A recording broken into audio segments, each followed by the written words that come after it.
I want to introduce you to a very important opportunity. Is this the year when you are trusting and seeking God to be trained, to be empowered to serve God in your various ministry callings? Nairobi Pentecostal Bible College has created programs that will enable you to become more effective in your ministry. This year, the Diploma in Christian Ministry and the Diploma in Bible and Theology have been curated for you so that you can be trained and become better for ministry. We are offering half scholarship for all new applicants. And so follow the link below and speak to us and let us see how you can be trained and become better. Here at Nairobi Pentecostal Bible College, we exist to nurture your potential and build your character. God bless you.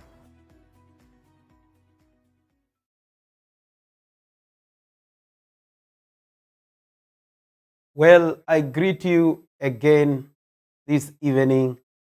This is the Leadership Room, a program that is convened by Nairobi Pentecostal Bible College and myself. And today we are focusing on the item that leaders are readers. Leaders consistently outgrow non-leaders in clarity, in capacity, and leadership influence. And today I want to talk about 7 books that changed my leadership life. And the first book that changed my leadership life is the book Developing the Leader Within You by John C. Maxwell. In this book, the writer says, leadership is influence, nothing more, nothing less. He says that leadership starts internally before it manifests externally. And that people follow you because of who you are, not just your position. And that growth in leadership is intentional. It is not accidental.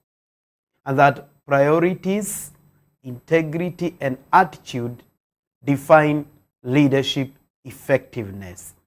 He said that if you don't lead yourself, you cannot lead others. It's a very powerful book. The second book that changed my life is The Spirit of Leadership by Miles Monroe. In this book, The Spirit of Leadership by Miles Monroe, the writer talks about the fact that leadership is rooted in purpose, not position.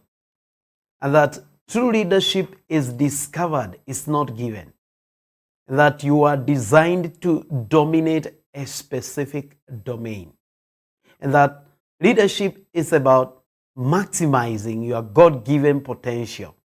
That a leader solves problems in their area of assignment. So from the time I read that book, I am most solution-oriented. I believe that leaders lead best when they function by their divine design and when they seek to solve problems and not just talk about problems. The third book that changed my life is a book by the writer by the name Robin Sharma. And the book title is The Leader Who Had No Title. The core thesis of that book is that you don't need a title to be a leader. The greatest lesson of that book is that leadership is a personal responsibility. It is not an organizational appointment. So excellence in small roles lead to influence in greater roles. Whether we have change, whether you have uncertainty, whether disruptions may occur, all these are opportunities for leadership, and your daily habits determine your leadership attitude. And so leadership is not just about a title. In as much as titles are important and are good for convenience, but they don't make who a leader should be. I have many titles. Sometimes I don't know which one to use. Sometimes they call me bishop, sometimes they call me professor, sometimes they call me daddy, sometimes they call me mwarimu, and there are so many titles nowadays. My question is not whether I am holding a specific title. The question is whether I am practicing the opportunity that is presented by that title. And so Shama mentioned the importance of ensuring that it's not just a title that you hold, it's not just an office that you hold, but you're able to continually present the opportunity that comes and the contribution that comes with the office that you carry. It's a book that changed my life completely. The fourth book that changed my leadership life is The Leadership Challenge by James Couzis and Bori Pausner. This book, I read it in the year 2010. And the writer said that leadership is learnable, leadership is observable through consistent practices. And these writers talked about 5 practices that great leaders practice. They model the way, they lead by example, they inspire a shared vision, they challenge the process, meaning they innovate and improve, they enable others to act, meaning that they empower people, they encourage the heart, meaning that they recognize and motivate others. And so the greatest leadership takeaway that I took from that book is that leadership is not theory. It is behavior repeated consistently. So model the way, inspire a shared vision, challenge the process, enable others to act, encourage the heart, lead by example, cast a compelling future, innovate, improve, empower people, recognize and motivate people that are around you. The fifth book that changed my leadership journey is a book by J. Oswald Sanders called Spiritual Leadership. I encountered this book in the year 2003 and it changed my life. This book is talking about the depth. Spiritual leadership is the influence of people by the power of the Holy Spirit. In this book, the writer introduced me to the fact that leadership requires discipline, prayer, character, example, sacrifice. And so Sanders said that the leaders in the kingdom of God are called, they are prepared, they are tested, and if there be any ambition in the leadership journey, that ambition must be submitted to the will of God. And so spiritual authority, according to Sanders, flows from spiritual depth. Stay with me as I take you through these 7 books that changed my life. Before I talk about these 2 other books, I want us to hear a message for you from the Nairobi Pentecostal Bible College, an institution that is developing Christian leaders in more than 42 counties in the Republic of Kenya and in the country of Burundi. And we also have set our foot in Tanzania. Have you heard about what NPBC is doing, about what programs that we offer? This is a message you need to hear. Are you looking for a school where you can elevate your knowledge about God? Nairobi Pentecostal Bible College is the best option for you. We have programs in counseling, psychology. We have programs in Christian ministry. We have programs in biblical and theological studies. We are just about to embark on the May intake, and we are offering half scholarship to every person that is going to be entering in the full-time program in their first time.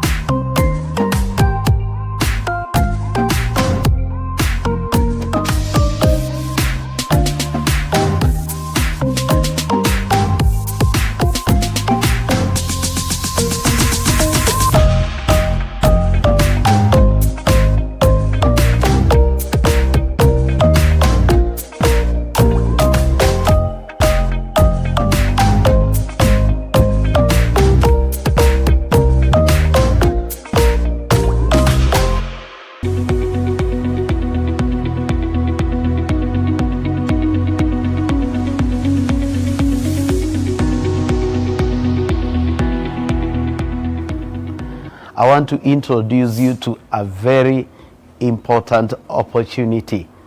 Is this the year when you are trusting and seeking God to be trained, to be empowered to serve God in your various ministry callings?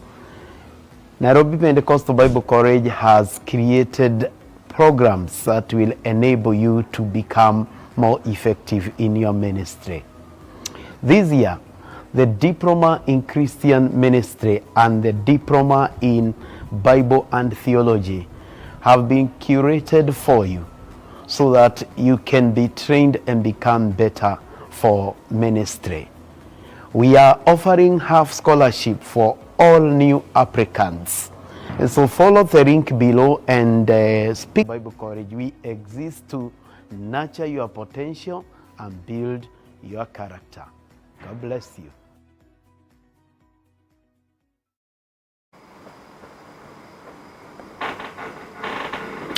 Welcome back. Today we are focusing on books that changed my life. 7 books that changed my life. Books are critical for a reader. Show me your library and I'll tell you the kind of a reader you are. When I was starting my studies, when I was younger, one experienced leader said to me that your library should be bigger than your library. And you find that if you have more clothes than you have books, whether soft copy or physical or in your shelves and everywhere else, then it determines what kind of content you release when you speak to people. It determines the capacity. And John C. Maxwell said that if you do not grow yourself as a leader, you cannot be able to grow your team. There are 7 books that has changed my life as a reader. The first book is that by John C. Maxwell, Developing the Leader Within You. I have been a student of John C. Maxwell for many years and I have no apologies for it. He's one of the greatest leadership gurus in the world, reputable reader. And that book, Developing the Leader Within You, is the first book that changed my life completely. And it talks about the importance of leading internally before having external leadership. And it says, people follow you because of who you are, not just because of your position. The second book that changed my life is by the late Dr. Miles Munroe, The Spirit of Leadership. And he was saying, true leadership is discovered. True leadership is not against or it's not about leading people. It's about dominating a specific domain, maximizing your God-given potential. The third book that changed my life is A Leader Who Had No Title by Robin Sharma. He said, you don't need a title to be a leader. He said, leadership is a personal responsibility. It is not merely an organizational appointment. So you have to ask yourself, how do you contribute beyond your title? The fourth book that changed my life is The Leadership Challenge. I read this book in the year 2010. And the writers, Cousins and Posner, talk about the 5 critical practices of this type of leaders. Model the way, they inspire a shared vision, they challenge the process, they enable others to act, and they encourage the heart. The 5th book that changed my life was by J. Oswald Sanders, Spiritual Leadership. Read it in the year 2003. It's a book that talks about depth, the importance of depth. It talks about the fact that leadership requires discipline, prayer, character. Leaders are called, they are prepared, they are tested. Number 6 book that changed my life is a book that I read in the year 2009. 2009 there 2010 by Tokumbo Adeyemo, Africa's Enigma and Leadership Solutions. Now, leadership must be contextual, must be ethical, must be transformational in society. And Tokumbo, the late Adeyemo, was asking the question, why is it that Africa is so blessed, but then it is still having challenges? And he said it's a leadership problem. And he said in that book, African leadership must address corruption, poverty, and injustice. He also said that leaders must integrate faith with public life. Adeyemo said that leadership is about community transformation, not personal gain. He said integrity is a foundation of lasting leadership. And he also talked about a leadership that transforms not just the church, but also the society. The seventh book that changed my life is a book by the American writer Stephen R. Covey, The 7 Habits of Effective People. Most leadership books teach how to lead others, but this book teaches about how to govern yourself, which is where true leadership begins. So it's not just a leadership book, it's a life operating system. And Covey structures leadership development in 3 progressive dimensions. He talks about private victory or self-leadership, and he allocates 3 habits to private victory or self-leadership. Habit 1, be proactive. Take responsibility for your life. Stop blaming people, stop blaming systems, stop blaming circumstances. Leaders act, followers react. Habit number 2, begin with the end in mind. He talks about defining your vision, your mission, and your purpose. He talks about living intentionally, not accidentally. He talks about the fact that if you don't design your life, circumstances will design it for you. Habit number 3, he calls it put first things first, priorities. And he talks about not always acting on what is urgent, but looking at disciplining your time around purpose. And he said effective leaders manage priorities, not just time. The second 3 habits are around what he calls public victory or relational leadership. And habit number 4, he calls it thinking win-win. And he says there is no need for competition. He talks of rejecting competition-driven leadership and seeking mutual benefit in relationships. He said leadership is not about winning alone. It's about winning together. Habit number 5, under that public victory, he said, seek first to understand, then to be understood. And he was talking about listening deeply before speaking. He's talking about practicing empathetic communication. And he was saying that most leaders listen to reply, but great leaders listen to understand. Habit number 6 under that public victory section is synergize, valuing differences, diversity, inclusivity, building stronger solutions through collaboration, and talking about team strength and how it multiplies individual capacity. The third section of his book is about renewal or sustainable leadership, and that is where he talks about habit number 7, that is sharpen the saw.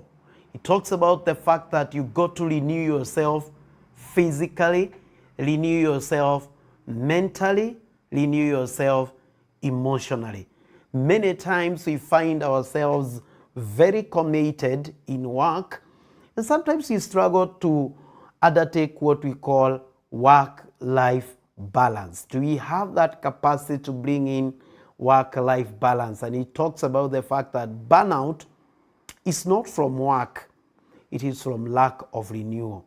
So leadership is not first a position, it is a formed life.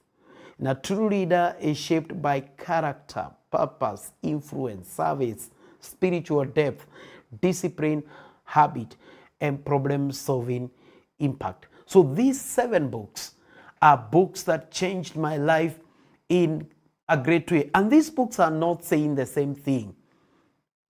They are building on one leadership journey. The foundation is self-leadership. Let's go back to the 7 Habits of Highly Effective People by Stephen R. Covey.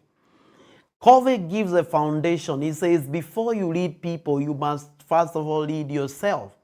And he says, a leader must master responsibility, must master vision, he must master priorities, he must master discipline, he must master renewal. So a person who cannot govern himself cannot govern others well. And that is where leadership begins. It begins inside the person. If we go back to the other book, Leadership is Influence, The Developing Leader Within You by John C. Maxwell. He talks about the idea that leadership is not mainly about title.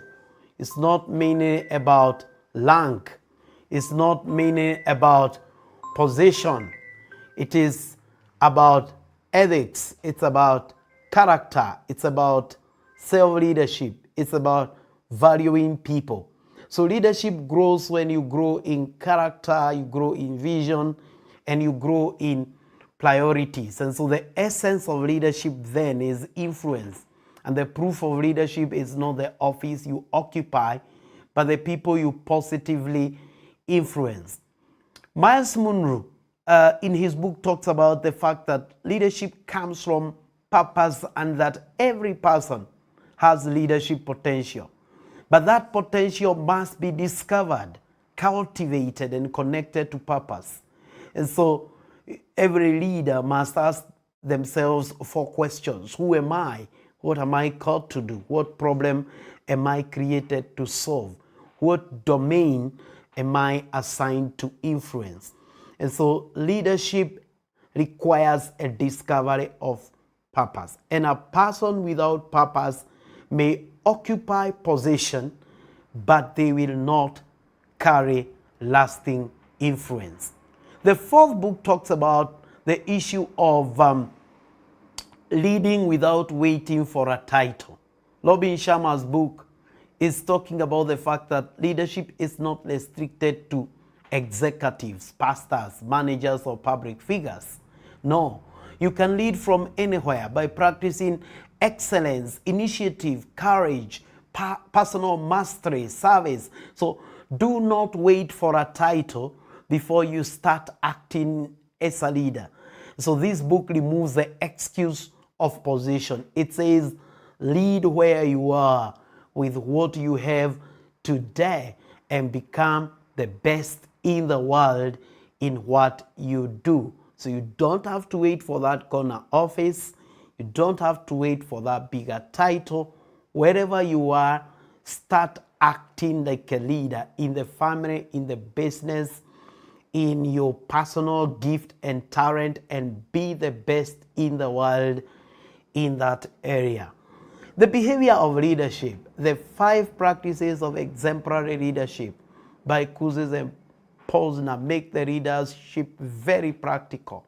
Do you live what you teach? That's modeling the way. Do you help people see the future? That's inspiring a shared vision. Do you improve systems by challenging the process? Do you empower people? Do you enable others to act? Do you celebrate? Do you strengthen people? Because leadership is not merely about belief. It's behavior that is repeated consistently. I like the fact that Sanders, in his book Spiritual Leadership, also talks about the fact that a spiritual leader must cultivate godly characteristics. It's not just about ambition. He must surrender to God. He must demonstrate a commitment to a life of humility, a life of discipline, a life of sacrifice, a life of servanthood, a life of dependence on God. I like that idea by Adeyemo that leadership must solve problems. Adeyemo brings a leadership discussion into the African context, and his book argues, why is it that Africa, though rich in resources, they continue to struggle with poverty, corruption, debt, weak governance, underdevelopment? So the book is calling for a new culture of problem-solving leadership, so that Africa does not only need more leaders, Africa needs, according to Adeyemo's book, ethical leaders, prophetic leaders, problem-solving leaders, transformational leaders, and leaders of integrity. So I want to challenge you to become that type of a leader, an ethical leader, a prophetic leader, a problem-solving leader, a transformational leader, and a leader of integrity. Because leadership must move beyond personal success into societal transformation. And this is where leadership becomes national, it becomes continental, and it becomes generational. Let's get back to our main point tonight. Our main point tonight is that leaders are leaders. From personal formation to societal transformation, the quality of a leader's reading determines the quality of the leader's thinking. The quality of the leader's thinking determines the decisions they make, and it, far and above, also by extension, determines the quality of people, the quality of institution, and the quality of the nations that they build. Before I conclude, I want to tell you that one of the critical things that develops leadership capacity is engaging in a structured training. Before I conclude, I will be taking you through some few ways of developing a reading culture. And one of the ways to develop a reading culture would be to enroll in a program that would enable you to develop your capacity as a reader. And that is why institutions like Nairobi Pentecostal Bible College exist, so that they can become your solution. So if you're looking for a place that can help you to develop your capacity as a Christian leader, that is a place that you can go to. I want to allow you to hear what they have, hear the programs that they cover, and then we'll come back to conclude. Let's hear from Nairobi Pentecostal Bible College. Are you looking for a school where you can elevate your knowledge about God? Nairobi Pentecostal Bible College is the best option for you. We have programs in counseling, psychology. We have programs in Christian ministry. We have programs in biblical and theological studies. We are just about to embark on the May intake, and we are offering half scholarship to every person that is going to be entering in the full-time program in their first term in the month of May. For more info, visit www.npbc.co.ke or call us through 075-456-9687 or 074-090-9222. Send us an email through admin@npbc.co.ke. NPBC. Nurturing potential, building character.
I want to introduce you to a very important opportunity. Is this the year when you are trusting and seeking God to be trained, to be empowered to serve God in your various ministry callings? Nairobi Pentecostal Bible College has created programs that will enable you to become more effective in your ministry. This year, the Diploma in Christian Ministry and the Diploma in Bible and Theology have been curated for you so that you can be trained and become better for ministry.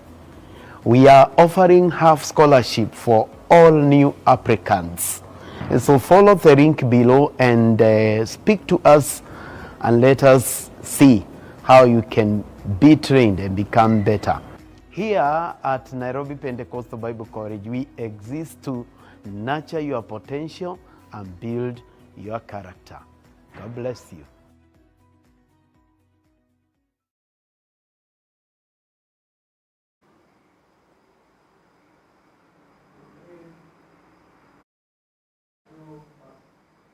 Welcome back. We are talking about books that changed my life. Remember, the focus is the fact that leaders are readers. I want to conclude this program tonight by giving you practical steps to become a reading leader. The first one is to build a personal leadership library.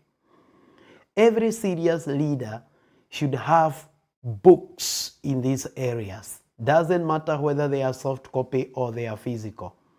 You need books in self-leadership, books in spiritual leadership, books on purpose and calling, books on influence and communication, books on leadership and governance, books on ethics and integrity, books on strategy, and books on organizational development, among others. So what I am saying is this: a leader without books will eventually become repetitive, shallow, and outdated. Number two, read daily, not occasionally, daily. You can start with 30 minutes of reading every day. Don't wait for free time, create reading time. The other day, I got an acronym that is helping me so much. It is the acronym AHAB, AHAB. Always have a book. That acronym is an acronym that may help you when you're stuck in traffic or you're waiting in the queue. Read it daily. Sometimes when I travel and I go around the airports, there are certain things that I observe. I'm not going to name the type of people, otherwise I might be said to be discriminative. But there are certain types of people that I see when they are queuing in the airport. They have a book in their hand and they are reading. But there is another group of people, instead of reading, they are eating. Decide what kind of a person are you. Read daily, not occasionally. 30 minutes of reading time every day. A leader must treat reading as part of leadership responsibility, not as a hobby. Number three, read with a notebook. Don't just read to finish books. Read to capture ideas. For every chapter, write, what did I learn? What challenged me? What must I change? What can I teach others? And what can I apply this week? If you come to my office, I have about 8 diaries. Each diary has something that I write. And one diary does not have the same information as others, because I read from all corners. I read from governance. I read on Christian leadership. I read on general leadership, all forms of leadership. I read on business, organizational structures. Depending on what is your function, find a book, find a program that can help you. Apply the lessons that you learn. The danger is reading many books but changing nothing. So as you get the books, as you read, because you might have a lot of books, but then you find you're reading them, but they are never changing you. Or you have them, they are in the shelf, but you're not reading them. John C. Maxwell told a story about how he visited one leader in his office. And then he saw all the Maxwell books on the shelf. And then while he was waiting for him to come, he looked at all these books and found that the books have never been opened in some way. And so he picked one of the books and he wrote, "Read me. And when you read, please call me." And he wrote his cell number. By the time he was giving the story, the reader had not called, meaning that he had never read the book. So it is possible to have so many books, but you never read them. So somebody comes and says, "Oh, you've great books." They look at the shelf, but then they find there is nobody who reads those books. So the question is this: when you get these books, do you read them? Reading becomes powerful when it becomes action. You're not just reading them, but you are applying them. Number 5, teach what you read. A reading leader does not hoard knowledge. Share the lessons you read in sermons, in leadership meetings, in mentorship sessions, in articles, in social media reflections, in small groups, in staff development classes. Teaching is what multiplies the value of your reading. One of my mentors says that a teacher learns more. The teacher learns the most, because as you continue to share what you have read, it sinks, it becomes part of you. Number 6, create a reading culture around you. A true reading leader raises other reading leaders.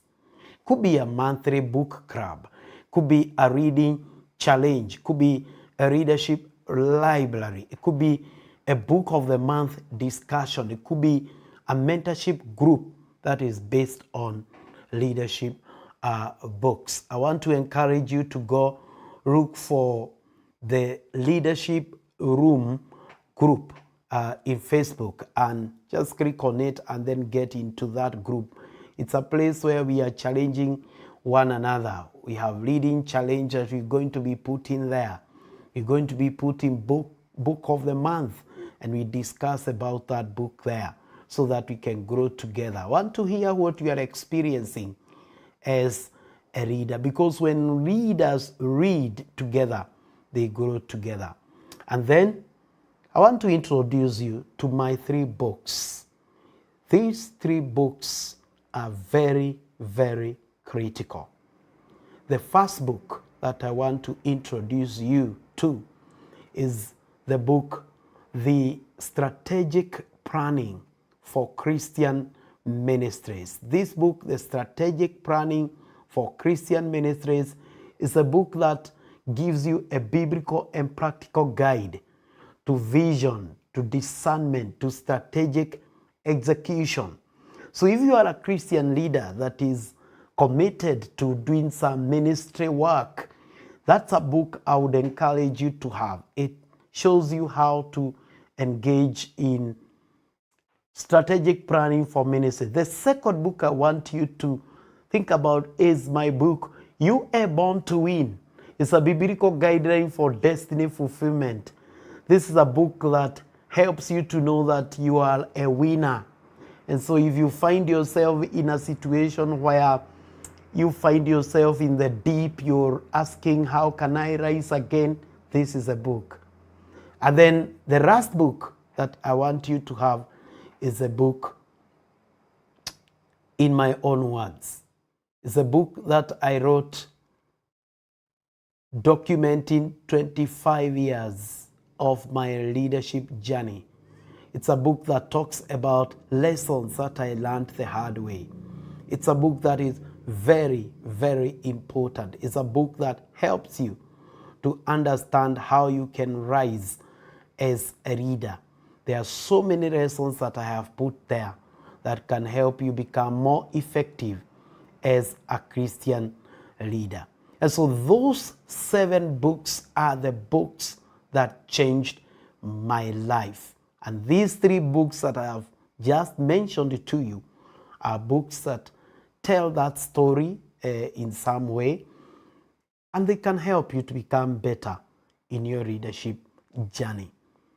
As we come to the conclusion of the leadership room tonight, I want you to know this one point from tonight's session, that readers are readers, and that your capacity as a leader will be determined by what you read. What do you read? And it can be what do you read online? What do you read in your library? What do you read in terms of the articles? There are so many courses now online. Do you develop your capacity as a leader?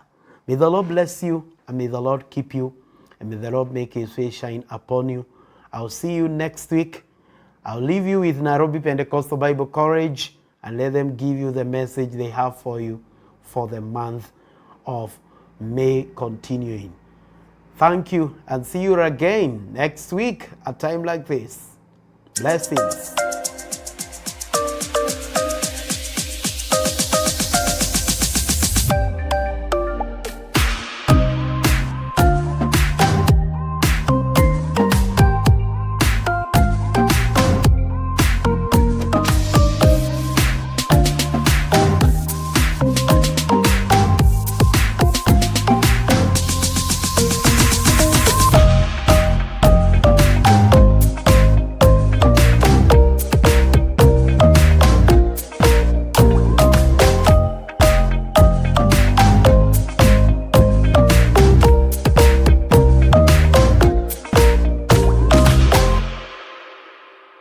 Are you looking for a school where you can elevate your knowledge about God? Nairobi Pentecostal Bible College is the best option for you. We have programs in counseling, psychology. We have programs in Christian ministry. We have programs in biblical and theological studies. We are just about to embark on the May intake, and we are offering half scholarship to every person that is going to be entering in the full-time program in their first term in the month of May. For more info, visit www.npbc.co.ke or call us through 075 456 9687 or 074 090 9222. Send us an email through admin@npbc.co.ke. NPBC, Nurturing Potential, Building Character.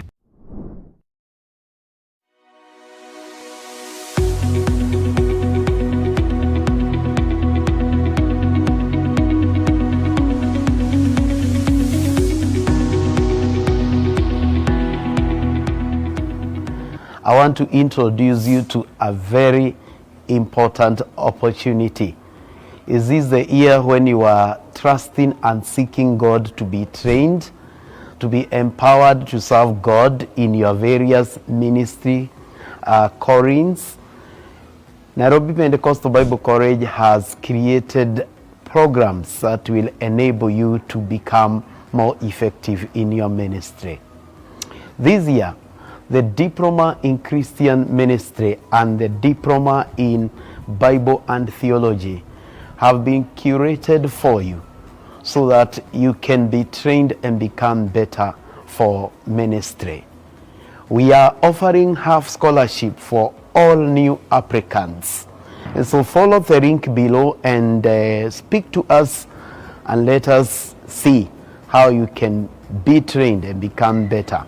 Here at Nairobi Pentecostal Bible College, we exist to nurture your potential and build your character. God bless you.